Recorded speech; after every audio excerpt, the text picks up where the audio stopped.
Okay, Al Capone died at the age of 48 from cardiac arrest. Since he was suffering from late stage syphilis and he was in jail for a really long time. Especially, he was in Alcatraz, I believe. He was buried at a cemetery, but not just a regular cemetery, but the cemetery that's named Mount Carmel. That's the same name that's given towards an old woman who happens to abduct little orphans, but who is not an actual mother, but someone who sells orphans to a world government for a pretty penny. Big Mom is on the verge of eating the wedding cake. So her illness and rage will come to an end. But check this.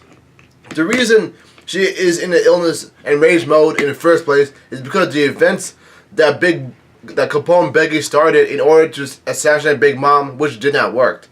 If Big Mom returns to her senses and tries to remember all that's happened, then she'll realize that she is not where she's supposed to be. The massacre of the Vinsmoke family failed, and with that, she does not have the German 666 army and equipment needed to strengthen her own pirates crew and take on Shanks, Kaido, and Blackbeard. So she become the pirate king, or in this case, queen, and find One Piece without any difficulties. When Big Mom eats the cake, I think she'll murder Capone Bege because he was the main source, the spark, the catalyst, and the big boss that came up with the complex plan in the first place. Like a regular mafia boss in the real world. But get this, Capone Bege is not a man of great strength. Like mafia bosses in the real world, they have to stay in the shadows and not catch the attention of local police, sheriffs, and even the federal government itself. They always need to be undercover. He is really smart, but he does not have enough power to take on Big Mom. So, if Big Mom returns to her senses, we unfortunately gonna look at a bloodshed of epic proportions.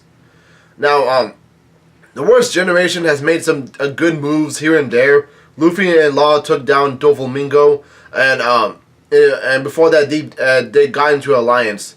The only setback I have seen so far is Eustace Kid, Scratchman Apu, and Basil Hawkins taking on Kaido, but that wasn't planned. Like, he just showed up out of nowhere.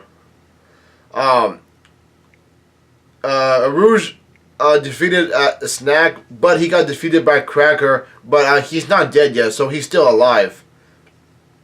So with so yeah, we're looking at a bloodshed of epic proportions, and that's pretty much it. Like, it's like Big Mom will become down to earth, and then she'll start to remember all that's happened, because when she has the illness, I don't think that she has a good memory of what's happened before. So yeah.